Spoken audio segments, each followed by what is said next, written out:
I have a question that's important to me and to many people who are searching for something, or seeking perhaps what you call self-realization or sahaja yoga, or something. Some of us don't know exactly what it is. Yes, and we find that there are many teachers.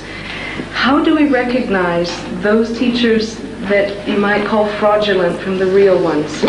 It's so difficult because they all seem to be able to inspire us in certain ways and give us experiences. How do we know who is teaching something that's true and who is being deceptive? First and foremost thing is, anybody who lives on your earnings is not a guru. A guru will never live on the earnings of his disciples. But here there are people who have built palaces, bought aircrafts and cars and this. I mean, this is something one should understand. It's so open to you to understand. I mean, I cannot understand more obvious thing that this one is, that it's a parasitic living, and you cannot have a parasites as your gurus. They can be parasites, but not your gurus. That's one of the things. And if you can, I mean, you can retain some people, you know. If you want, because you are rich people, you can retain some. That's a different point. But you cannot have them as gurus. Guru has to be a higher personality, you see. Now, you have seen Christ was such a great incarnation. He didn't take any money from anyone. He was a carpenter's son, and he used to do carpentry himself, and he lived like a modest man. He never lived with big cars and big houses. It's not necessary, because such a person is himself is a very big king, you see, like a big emperor. He doesn't need anything. An emperor doesn't need anything, because nothing can give him comfort except that he himself is in complete comfort. So such a person doesn't want anything. So you must see that such a person has no needs of comfort at all. He can sleep on the grounds, he can sleep anywhere. Now, in this life, I should say I come from quite a wealthy family, or married to another wealthy man. You can say that way, according to your own relative ideas.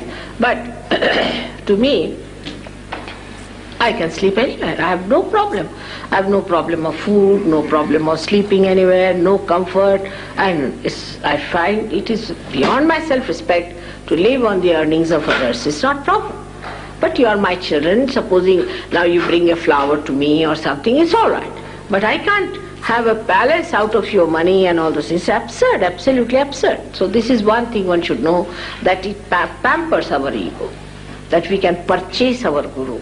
We can purchase our self-realization. You see, this is a very subtle pampering, and that's how people accept. You see, they don't want to accept a person who says, who cannot offer anything, it's too much for them. Or maybe that, secondly, could be that people think that if you pay something, then you get attached to it, you go through it, whatever it is. Say you have paid for a ticket, and you find that the whole play is horrid, you can't bear it, but you have to go through it because you have paid for it. That's a human nature, you see. That's a human nature. I have seen that they do it, and that's what it works out. But this is very gross level, I'm telling you. But another should be that in these modern times it is promised that you will become prophets. You have to become prophets. So you must see, have you become prophets out of these? It's easiest is to see the disciples of this man. Any XYZ who says he's a guru. Now what is happening to the disciple? Is he a free person? Has he got any knowledge? Has he got any mastery? What has he achieved by being with that person? Now you have seen here there are Sahajogis, one better than the other. You talk to them, they are knowledge. Some of them have met me only for say 8 days or so, they have become knowledge.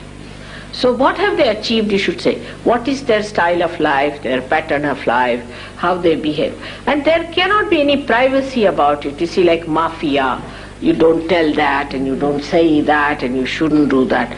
Of course in Sahaja Yoga, the truth is exposed gradually. But it is not like this that if you give some money, nobody knows. Everybody knows everything in Sahaja. You see, now supposing we have to build an ashram, say for example.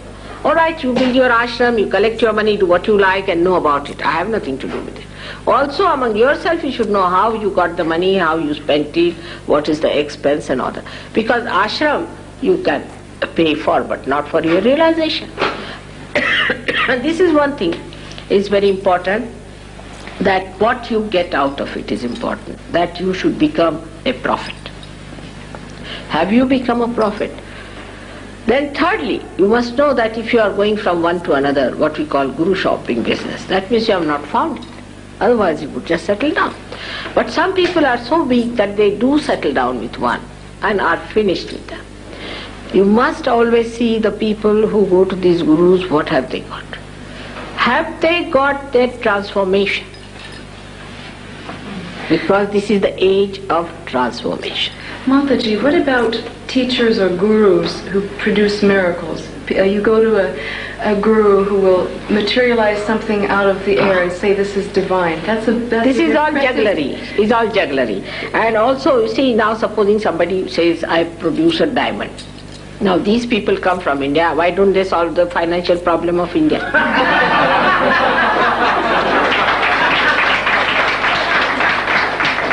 Secondly, you see, at every point they can be challenged. You should say that, then all right. One gentleman came to me and said that he gave me a diamond. I said, why you? How many diamonds you have? He said, hundreds. Then I said, why did he give you?